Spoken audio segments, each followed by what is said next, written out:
KSRTC driver Jayaprakash നമുക്കൊപ്പം telephone ലൈനിലുണ്ട്. Shri Jayaprakash, ഗതാഗത മന്ത്രി തന്നെ താങ്കളുടെ വിഷയത്തിൽ ഇടപെട്ടിരിക്കുകയാണ്.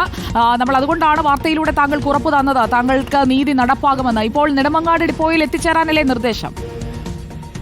ചീഫ് ഓഫീസിലാണ്. നെടുമങ്ങാട് ഡിപ്പോ വിളിച്ചുകൊണ്ട് ചീഫ് ഓഫീസിലാണ് പറഞ്ഞിട്ടുണ്ട്. ചീഫ് ഓഫീസിലേക്കാണ് ചെല്ലുക അല്ലെ, തിരുവനന്തപുരത്ത്? അതെ, തിരുവനന്തപുരത്ത്. അപ്പോൾ അവിടെ വെച്ച് വിജിലൻസിന്റെ നേതൃത്വത്തിൽ ഒരു പരിശോധന കൂടി ഉണ്ടാകും. ഓക്കെ, CMDയോട് ഗതാഗത മന്ത്രി എന്തായാലും ഈ വിഷയത്തിൽ റിപ്പോർട്ട് ആവശ്യപ്പെട്ടിട്ടുണ്ട്. ശ്രീ ജയപ്രകാശ്, താങ്കൾക്ക് പറയാനുള്ള കാര്യങ്ങൾ ചീഫ് ഓഫീസിൽ വ്യക്തമാക്കൂ. കുടുംബവുമായിട്ടാണോ പോകുന്നത് താങ്കൾ? ഇപ്പൊ പോകുന്നത് SM, BS, ഞാനും പിന്നെ AT ആയിട്ടാ പോകുന്നത്. അവരെല്ലാവരും എത്തിയോ? താങ്കൾ ഇപ്പോൾ സമരം ഇരിക്കുന്ന ഇടത്തേക്ക് എത്തിയോ? ഉണ്ട്, എല്ലാവരും ഉണ്ട്. ഒരു 2,000 രാവിലെ ഡ്യൂട്ടി അയക്കുന്ന SM, ബസ്സിനെ കാർഡ് കൊടുക്കുന്ന BS, പിന്നെ ഞാനും AT കൂടിയാണ് ചെല്ലാൻ പറഞ്ഞിരിക്കുന്നത്. ഓക്കെ, താങ്കൾക്ക് നീതി നടപ്പാകും. താങ്കൾ സമാധാനമായിട്ട് പോയിട്ട് വരൂ. ഓക്കെ, KSRTC ഡ്രൈവർ ജയപ്രകാശ് പോകുന്നത് ചീഫ് ഓഫീസിലേക്കാണ്. റിനു ശ്രീധർ, ചീഫ് ഓഫീസിലേക്ക് എത്താനാണ് ഇപ്പോൾ നിർദ്ദേശിച്ചിരിക്കുന്നത്. അവിടെ വെച്ച് ഒരു പരിശോധന കൂടി ഉണ്ടാകും അല്ലേ? തീർച്ചയായും ചീഫ് ഓഫീസിൽ നിന്ന് നിർദ്ദേശം ലഭിച്ചു. ആദ്യഘട്ടത്തിൽ തന്നെ ജയപ്രകാശ് നമ്മളോട് പറഞ്ഞിരുന്നു നെടുമങ്ങാട് എത്താൻ വേണ്ടിയാണ് ആദ്യഘട്ടത്തിൽ നിർദ്ദേശം നൽകിയത്. അവിടെ നിന്ന് DTO കൂടി ഒപ്പം കൂട്ടിക്കൊണ്ടാണ് ഇപ്പോൾ ചീഫ് ഓഫീസിലേക്ക് എത്തുക. അങ്ങനെയാണെങ്കിൽ ചീഫ് ഓഫീസിൽ വെച്ചായിരിക്കും വിജിലൻസിന്റെ ഭാഗത്തു നിന്ന് ഈ രണ്ടാമതൊരു പരിശോധന നടത്തുക. ജയപ്രകാശ് ഉറപ്പിച്ച് പറയുന്നുണ്ട് താൻ മദ്യപിച്ചിരുന്നില്ല, പിന്നെ എങ്ങനെ ഈ ബ്രീത്ത് അനലൈസറിൽ ഇത്തരം ഒരു മറുപടി അല്ലെങ്കിൽ ഒരു പരിശോധനാ ഫലം വരും എന്നുള്ളതാണ്. 16 പോയിന്റാണ് കാണിച്ചത്. ഒരു പോയിന്റെങ്കിലും അല്ലെങ്കിൽ 1% കാണിച്ചു കഴിഞ്ഞാൽ ഡ്യൂട്ടിയിൽ നിന്ന് മാറ്റി നിർത്തണമെന്നുള്ളതാണ് KSRTCയുടെ നിയമം.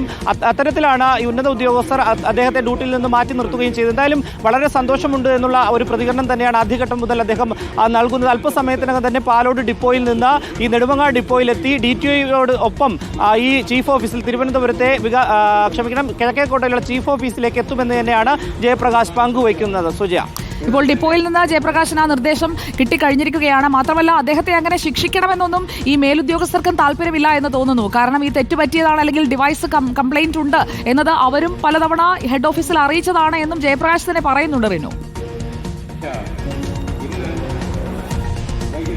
തീർച്ചയായും. കാരണം ഈ ഉന്നത ഉദ്യോഗസ്ഥർക്ക് ഇദ്ദേഹത്തെ മാറ്റി നിർത്തണമെന്നോ നമ്മൾ പേഴ്സണലായി സംസാരിക്കുമ്പോൾ ഈ സ്റ്റേഷൻ മാസ്റ്റർ അടക്കം നമ്മളോട് പറയുന്നത് ഇദ്ദേഹം മദ്യപിക്കുന്ന ഒരാളല്ല.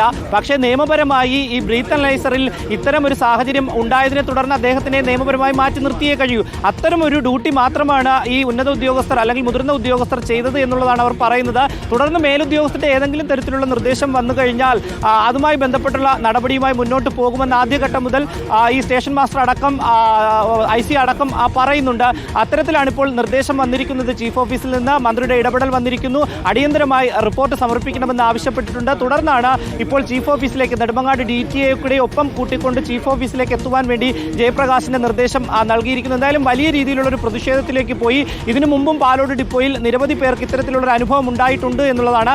അപ്പോഴെല്ലാം രണ്ടാമതൊന്ന് 20 മിനിറ്റിന് ശേഷം പരിശോധിക്കുവാനുള്ള ഒരു സാഹചര്യം ഉണ്ടായിരുന്നു. പക്ഷേ കഴിഞ്ഞ 7-ാം തീയതിയുടെ ഉള്ള സർക്കുലർ കാരണം ഇപ്പോൾ രണ്ടാമത് പരിശോധിക്കുവാൻ വേണ്ടി മുതിർന്ന ഉദ്യോഗസ്ഥർക്ക് അനുമതിയില്ല എന്നുള്ളതാണ്. ആ ഒരു സാഹചര്യത്തിലാണ് വലിയ പ്രതിഷേധത്തിലേക്ക് ജയപ്രകാശ് കുടുംബവും പോകേണ്ടി വന്നത്. സുജ, അപ്പോൾ കഴിഞ്ഞ തവണ നമ്മൾ ഷിബീഷിന്റെ കാര്യത്തിൽ കണ്ടതുപോലെ തന്നെ ചീഫ് ഓഫീസിലെത്തിയുള്ള ഒരു പരിശോധന, വിജിലൻസിന്റെ സാന്നിധ്യത്തിലുള്ള പരിശോധന, അതിൽ എന്താണ് കണ്ടെത്തൽ അതിനനുസരിച്ചുള്ള നടപടിയിലേക്ക് പോകുന്നു. ഇപ്പോൾ ജയപ്രകാശ് ജീവിതത്തിൽ ഇന്ന് വരെ മദ്യപിച്ചിട്ടില്ല എന്ന് അദ്ദേഹം ആണയിട്ട് പറയുകയാണ്. അതുകൊണ്ടാണ് അദ്ദേഹം കുടുംബവുമായി വന്ന് സമരം ഇരുന്നത്. അതെല്ലാം നമ്മൾ കണ്ടതാണ്. അപ്പോൾ അദ്ദേഹത്തിന് തന്റെ സത്യസന്ധത വകുപ്പിന് മുന്നിൽ തെളിയിക്കാനുള്ള ഒരു അവസരം വന്നു ചേരുകയാണല്ലേ?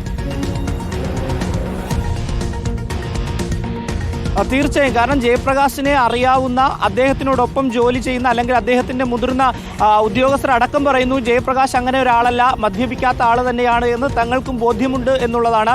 അതുകൊണ്ട് തന്നെയാണ് ഉദ്യോഗസ്ഥരുടെ ഉൾപ്പെടെ പിന്തുണ ലഭിച്ചത്. പക്ഷേ ഈ മിഷൻ ഡിവൈസിൽ ഇത്തരം ഒരു സാഹചര്യം ഉണ്ടായതുകൊണ്ട്, രേഖപ്പെടുത്തിയത് കൊണ്ട് അവർക്ക് ഡ്യൂട്ടിയുമായി മുന്നോട്ട് പോയേ പറ്റൂ.